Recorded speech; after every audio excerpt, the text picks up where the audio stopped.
Autumn is a challenging time for the rail industry. Leaves on the line has been used as a long-standing joke, but there is nothing funny about the problem leaves and wet weather cause on the tracks. Leaves on the line are no joke.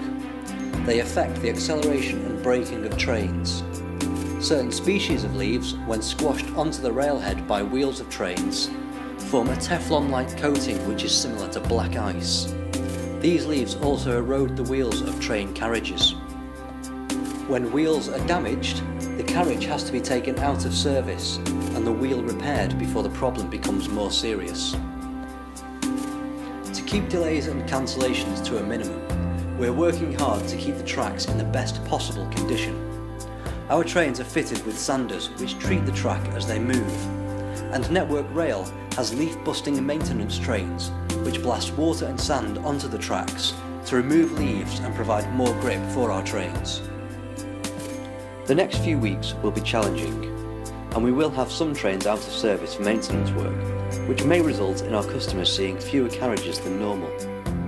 Our customers can, however, be assured we are doing all we can to keep disruption to a minimum and to provide the best possible service for the rest of the autumn.